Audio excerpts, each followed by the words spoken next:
I find myself answering the same sort of questions about becoming a creative director or career-related questions, so today I am going through the FAQs, the facts, the frequently asked questions. I'm trying to make your life easy as well, so there are timestamps below to jump to whatever question that you might be interested in. And quick disclaimer, I'm talking about becoming a creative director in advertising, marketing, the commercial, creative, and agency world, and not a creative director in fashion. I get a lot of those questions as well, and I have no clue how to do that. I mean, I'd love to give it a go one day. I wear clothes, but that's not what I do. Okay, on with the questions. What should I major in, or what degree should I take to become a creative director? Okay, this is by far the most common question that I get. And this one's quite easy because your degree doesn't matter. Next question. Just kidding. Well, I'm not kidding. I don't think your degree matters. If what we all decided at 18 actually mattered to the longevity of our careers, then a lot of us would be screwed in doing jobs that we just hate. If you're going to go to university with the aim of becoming a creative director, just pick something that you're going to be curious about or something that you would enjoy studying instead. So I went to university for marketing and it sucked. I turned up for about half the classes in my second year and about 1 month in my final year. I was receiving weekly letters threatening to kick me out. University is by far the most expensive purchase of my life that I wish I could get a refund for. But at the time I had to be a good Chinese boy and go get that degree for dad. So what did I do with all that time that I was skiving lectures? I wasn't drinking and I wasn't partying. I actually spent all of my time learning filmmaking instead. And back in 2009, it's not like there were millions of resources for me to be able to do that easily. So a lot of it was self-taught. But long story short, that began my journey into creative direction, not really the degree. The more typical route to becoming creative director is usually some sort of design. So most creative directors that I know began as some sort of copywriter or graphic designer. So take of that what you will. But I think there's so many other ways that you can get there. So like I said, my route was through marketing, sort of, kind of, not really, and filmmaking, sort of, the combination of those things. But it wasn't really until I started a production agency and I learned about brand and actually understood marketing strategy, and then I went to work in-house as a filmmaker, did the path to becoming a creative director seem more attainable. So what I'm trying to say is that it is a winding route and there's a lot of ways that you can do it. And I know this isn't the answer that you're probably looking for. And if you want the typical route answer, I'll try to give that to you in a second. But at least take this part to heart. Your degree doesn't matter. What should you major in? Major in being curious, learning about your craft, learn about things, learn about business, learn about how to communicate with people and how creativity fits into a commercialized world. Grow your eye for detail and how to achieve business goals with creative disciplines. If you can show that in your work, that's how you do it. Of course, there's going to be a lot more nuance to it, which I'll try to get to in the rest of the video. In a video I made about 3 years ago about creative directors where I was speaking a bit too fast and a little too pretentiously, but I still think it was pretty decent information though. I talk about how there's usually two types of creative directors. You have the more visionary, idea, thinker types, and then you have the more businessy, managerial, marketing-y types. But you want to be that third type of creative director, which is a combination of them both. You want to learn skills from both of those camps, and how you go about learning those skills, that's up to you. The degree doesn't matter, but the skills do, and how you demonstrate it does. And I don't think university is going to teach you those skills. If you're here waiting for the more typical answer, then I would say study some sort of communication or writing or graphic design. Then after you graduate, apply to all the agencies in your area. Start at the bottom of the ladder and work your way up, and I'm sure eventually you'll have an opportunity to go for that creative director role. Or you can just listen to what I said before this, and I reckon you'll get there quicker, you'll do it better, and you're going to have a lot more fun learning all types of stuff along the way. Another disclaimer, this is all my opinion, and it's through the lens of my own experience. I do advise that you go look at what other people are saying who might have taken a more traditional route, and then just see what feels right for you. What is the difference between an art director and a creative director? An art director usually looks after the creative aspects, usually the visually creative aspects like set design, layout, composition, look and feel. They usually report to the creative director who has the final say. A creative director's remit is a little bit bigger in scope. So they're managing the creative team, they're liaising with other departments, they're talking to outside agencies. It's less nitty-gritty craft stuff, but it's overseeing it. So they set the vision, they lead the vision, and then the team that they manage help bring it to life with all of their unique abilities. And like any role, when you get high enough on the ladder, it becomes a bit less about the creative craft of doing, but you're managing and leading the doers. It still requires creativity, but maybe a different type of creativity, more problem solving, more interpersonal communications and project management. But you still need that creative eye because you're the one that's setting the creative vision. Can you explain, as a creative director, how to manage a team whilst working with different designers, videographers, etc., with different skill levels? So the big thing here, I think, is great communication.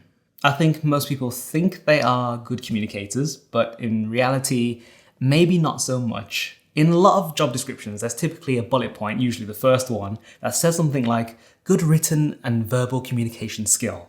And I think a lot of us, I know I certainly did this, would skim that part like, yeah, sure, I can write, I can speak. And we put less weight on that soft skill than, say, some technical skill that's required for the job. But as a creative director, keyword being director, a lot of your role is giving direction, explaining your vision, helping your team grow, putting out fires, liaising with other people. It's all communication. And what helps with managing a team who all have different skill levels, partly, is knowing how to speak their language. You don't have to be able to do their job, but understand it enough that you can speak their lingo. So you don't have to know how to use, After Effects or Figma, but knowing the language of design and video in this case is going to really help you connect. Because when you're on the same page as someone, it makes that person feels like they're understood and they're heard, and a lot of good communication is kind of just how you frame something. You know when you can't wrap your head around a topic, but suddenly someone explains it in a very specific way or uses an analogy that feels personalized to you, and suddenly it clicks. It's basically that. Like a lot of good communication isn't so much about what you're saying, but knowing who you're talking to and how you say it to them.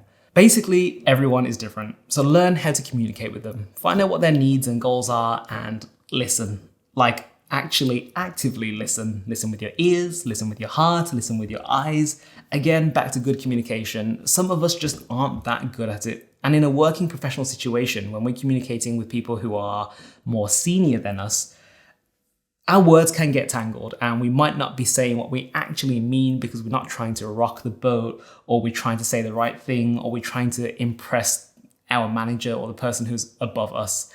So as a manager, you have to listen out for what someone actually means and try to sometimes decipher what they're actually saying. So listen to your team members, find out what they want in their career, what they want to achieve, what they want to improve on, what they want help on, basically anything else. We all just kind of want to be understood, heard, and helped. And I think that's all we are really looking for from our managers. What does the creative director need to improve upon? Quality, creativeness, management, self-development, other skills in order to move up in the career ladder. Yes to all of those things, but the position of creative director is usually quite high on the typical creative career ladder. It might be the top role at a small agency, and at a larger one, you might have positions like a global or an executive prefix to your title, and maybe there's an opportunity to get to chief creative officer. So the only real increased responsibility in those positions is kind of more of what you might expect. It's more about setting the overall vision for the business and more management of the departments that now end up reporting to you. So I think the real question is more about figuring out, what does up the ladder mean to you? Is that a better title? Is that more money? Is that more flexibility and control? Or maybe it's something entirely different. So I can't really answer this question for you. I can only answer it from my experience and what I've done and what I still continue to do to try to figure out that question for myself. Like a lot of creative directors, I jumped to strategy and consulting, and some would consider that swimming upstream, as it is up the ladder a bit, as consulting ties more directly into generating profit. And anything that has a direct line in value generation to a business tends to get more influence and more pay. But I wasn't really doing it for any of those things. I've kind of always just followed my curiosity and what intrigues me instead of chasing money and titles. If I cared more about money, I'd probably be a bit more successful in the traditional term. But in my experience, following your curiosity and doing what excites you and learning what you want to learn, then all of those other things will eventually follow. Honestly, I think fulfillment in your job is a lot more important than climbing that traditional ladder. How do I switch career? So I usually get this question from someone in the more professional role or studied something a bit more, what's the word I'm looking for? Not non-creative, but more proper. So accountants and marketers that want to switch to a more creative focused role. I've coached people who have switched, exactly the type of people that I just mentioned, and I suppose that I have switched careers too. So the reason I'm a bit tentative to put myself into that camp is because I just kind of think that's just how a career goes. You go from one thing to another thing, and it's not that big of a deal, which kind of brings me to my point. Just do it. I know you think it's a difficult thing right now if you're considering switching, but it's harder to not switch. Being in a job that you hate sucks. I know, because at one point in my life for an entire year, I'd wake up and the first thing I'd say to my partner was, I hate work. I hate work. And for the full 15 minutes it took me to get ready, that's literally all I would think about and all I would say. How she put up with that, I have no idea, but it's exhausting not just for you, but for everyone around you. Practical advice, I'd say save up a runway of at least 12 months. So that's all expenses, rent, utilities, food, whatever else. Some people say 6 months, but I don't think that's enough because 3 to 6 months, you're literally just getting started. So if you can, give yourself at least 12 to 18 months, and if you're serious about it, you can do it. Then start learning everything you can about the career you want to be in. Absorb it through your pause. Go read, watch, listen to everything you can get your hands on. Take a course, invest in yourself, go to events, talk to people, shadow people. Talk about what you're doing in public. Talk about what you're learning in public, actually. So I don't believe in manifesting. I believe in doing it and then talking about it in public, and people will inevitably be curious. And that essentially is what marketing is. What people think you can do and who knows you is a really important part of this career switching puzzle, because they're the ones that will eventually hire you. It does take time, but not as long as you might think if you're serious about it. And with the freedom of 12 months, it gives you a chance to play. And by play, I mean explore everything about the career you want to be in without too much worry. I've technically jumped from different careers, from marketing to filmmaking to business owner to creative direction and consulting, and now potentially another slight pivot coming up for me as well. I never thought of it as career switching, it's just the next thing that I wanted to do. And when you see it like that, it's not as scary as abandoning everything that you've ever learned and achieved to pursue some crazy new thing. It's just, now I'm going to use what I've learned here and I'm just going to apply it there. So based on experience, myself and the people that I've coached, you might just be in your own head too much and you're getting in your own way. But I get it, it's scary because it's not the traditional route. There's imposter syndrome that comes with it, there's parental disapproval, which is usually a big one, and plenty of other things. But doing something that you hate and never knowing if you could have done something else when you're 10 years down the line, for me, at least, that was something that I couldn't stomach. And I'm guessing that if you're asking me this question, I'm guessing you're probably in a similar boat. So be smart about it, be serious about it. And in 18 months, I hope that you're going to look back and think, it wasn't easy, but it wasn't as hard as I thought it would be. And hopefully you'll come back here and you'll tell me about it as well. How can I better sell myself? I like this question because I don't think most of us are taught this very well growing up. How to sell yourself, or maybe more better phrasing would be how to position and promote yourself. Essentially, I think it comes down to showing your thinking, and that's what separates you. Pretty work isn't enough anymore. Everyone has pretty work. Effective work is what you want to aim for. Effective and pretty. You want to show how you approach problems, what's your process to coming to an actual solution. I didn't used to think I had a process either, but if you're professional, not only do you need a repeatable process, you should be able to explain it very well and very simply. So put it like this. Imagine if a surgeon said, I don't have a process. I just wait for it to come to me and then I do it. would you trust them? I've used that analogy with a lot of creatives before, and the pushback is always the same. It's always, oh, but it's different for a surgeon. And is it? If you replace surgeon with any other profession, interior designer, architect, engineer, would you trust anyone that you're paying for a desired result who said that they don't have a process and they just make it up as they go along? People find you for your profession, but they hire you for your ideology. There's a million creatives out there, all with sufficiently great portfolios. So why are you different? Why you? So share your thinking. How you think is your brand. No, actually, how other people think you think is your brand. So you need to control that narrative. And when it comes to portfolios, let's say, I'd argue that showing failure is way more interesting. It shows your thinking, it shows your learning, and it shows you're vulnerable enough to share this. Every piece of content I've published that has the most engagement is always things that I've failed at. And when you share something that you failed, two people benefit. You learn from your mistake and you teach someone else not to make that same mistake. It is quite a ballsy thing to show failure in a portfolio, but if you can show from that failure that you learned something and it led to a bigger win, that's even better. Essentially, when you fail, you win twice. Once by learning, and as long as you don't give up, it leads to a bigger win later on. I see it as failing is winning better next time. And I know that sounds like total guru inspiring contrived fluff, but you see what I'm doing right now is me showing you how I think. And I assume you either stayed to continue watching because you found something about it intriguing, or you just clicked off because it's not for you. And that's fine as well. Part of selling is that you want people to filter themselves out as fast as possible if it's not a good fit. This selling topic is huge, and this is just skimming the top, but the takeaway is share your process and share your thinking. How can I better understand business, marketing, and strategy? Okay, this isn't going to be practical advice for most people, but honestly, I think the best way to learn it is to start a business, fail at it, and then go and do it again. You're going to learn what's important real quick. You're going to learn how to market yourself better and do all the things that it takes, because if you're trying to run a business, your goal is to make a profit, and it's going to force you to learn all of the things that achieve that, like speaking to customers, selling, negotiating, how to drum up curiosity and excitement from your customers, which is exactly what marketing is, what a brand really is, and how to keep that machine going long enough and efficiently enough for you to actually make some money.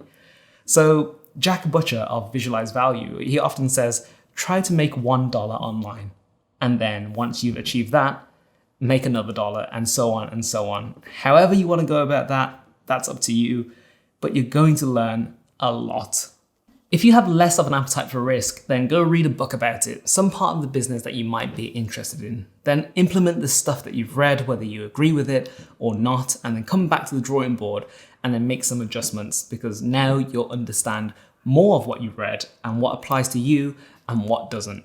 And that is basically exactly how I learned it. I lost some big potential clients that way, but it also helped me land bigger ones later on if I hadn't learned from it. So these are two books to get you started. This one is What is Marketing? And this is a very simple, non-fluff, non-jargony read that I think will change your perception on what marketing actually is.